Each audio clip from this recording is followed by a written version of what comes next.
Hi, this is Sarah from Vampire and Other Paranormal Things Queen, and today my bookshelf is right behind me and I'm standing up. I know, it's really weird. I usually sit on the floor, but today I'm doing part 1 of my bookshelf tour.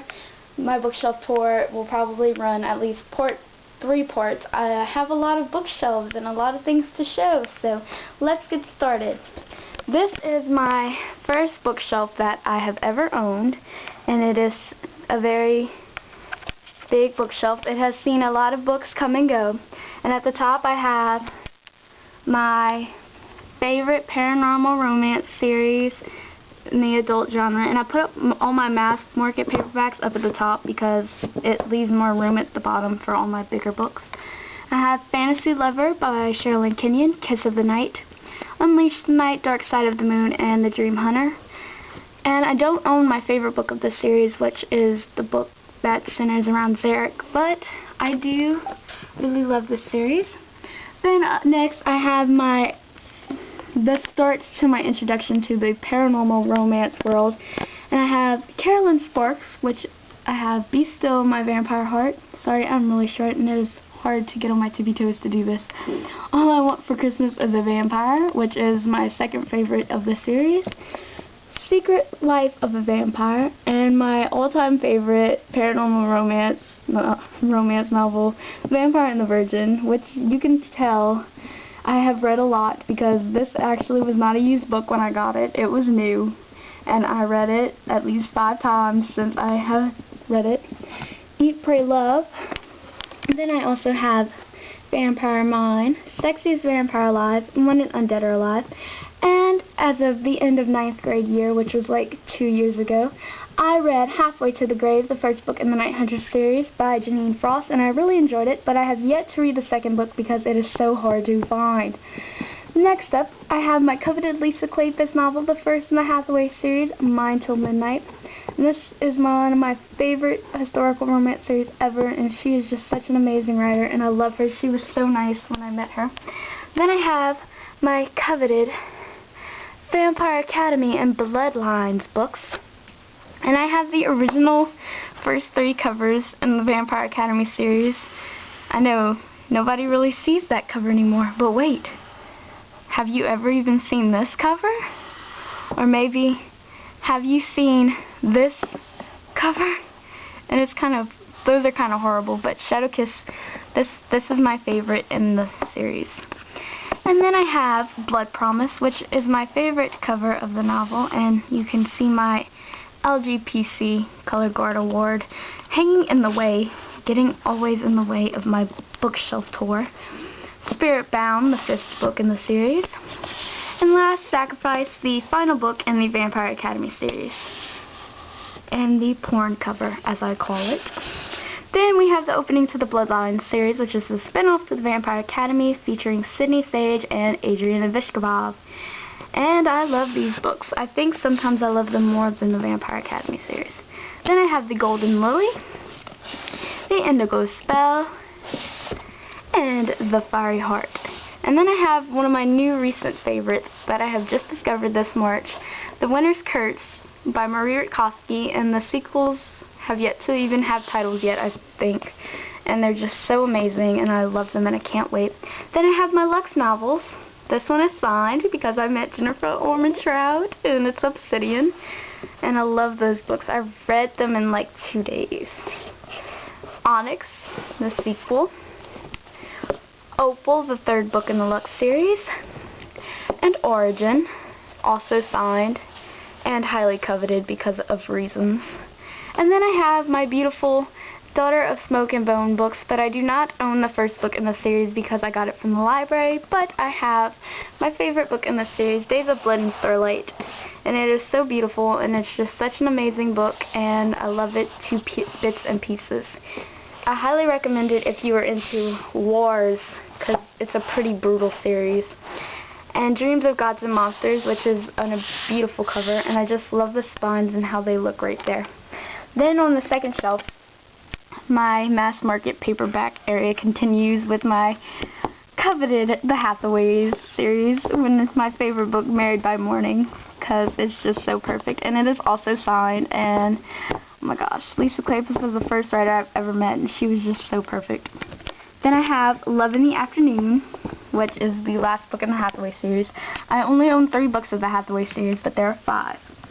Then I have Crank, which I have read 2 times, and it is by Ellen Hopkins. And it's a really good book. It's written in free verse, and if you are a reluctant reader, I highly recommend it because it's really short and it's just amazing. And I have the sequel to it, Glass. I do not own the 3rd book in the trilogy, Fallout, because I got it from the library, but I highly recommend this trilogy. Then I have Identical, also by Ellen Hopkins, and it is my probably 2nd favorite book by her because Burned, which I do not own, is my favorite. And I actually have not read this copy, but I got it for a bargain price at Walmart, and I just had to have it, and maybe one day I will reread it if I can muster up the courage not to cry all the time. Then I have My Dark Lover by J.R. Ward. Okay. And it's the first book in the Black Dagger Brotherhood series, and I have read the 2nd one, and I do own the 3rd one, and you will see it on one of my other shelves. And I do plan on continuing this pretty awesome vampire paranormal romance series. Then I have Go Ask Alice by Anonymous, and it is another one of those books that I read when I was very young, much younger, that prompted me to read more about drugs, substance abuse, as well as anything with hardcore, you know, basically groundbreaking stuff that really banned books. And then I have my first book in the Grisha trilogy, Shadow and Bone by Leigh Bardugo, and look at it. And it's signed. I met her, and I wish that I had read this before I met her because I would fangirl to her about how much I loved it. And I just read it recently. Then I have The Fault in Our Stars by John Green, and I love it. It's such an amazing book, of course. Then I have I think this is the 5th book in the League series, also by Sherilyn Kenyon, and it is huge. And it is Born of Silence, and it is Darling's novel. And I think it was really weird because when I first heard this was going to be a book, I was like, Darling? He's going to have a book, but he's supposed to be gay. But he's hooking up with a girl. What is this? And it's probably one of the most groundbreaking novels I've ever read, and it was just so different from what Kenyon usually writes, and I loved it. But it has a lot of torture in it, though, so I don't really recommend reading it if you have a faint heart. And then I have my beautiful copy of The Perks of Being a Wallflower, which cost me $12, which is outrageous because look at how tiny that book is. And then I have my beautiful, coveted If I Stay by Gail Forman, and I'm so excited for the movie, and it's signed, and I can't wait. And then I have my beautiful copy of Where She Went, also by Gail Forman. This is like my little tiny Gail Forman section because I just love her. Then I have another signed copy of my copy, Just One Day. It's just so gorgeous. So gorgeous. Then I have one of my favorite contemporary reads, The Duff by Kody Keplinger, and Kody Keplinger, she's a groundbreaking writer when it comes to teen fiction because she tackles the subject of friends with benefits, and she just really brings up good stuff. And this is going to be a movie, and I'm pretty excited for it. And then I have one of my favorite, most controversial novels ever, Flowers in the Attic and Petals on the Wind by V.C. Andrews. And this is huge, and it just left a huge little hole, but I read these in 7th grade, and I read them literally in 4 days, and that's surprising because it's 700 pages of just pure craziness and incest, and I really enjoy the new Lifetime movies, though.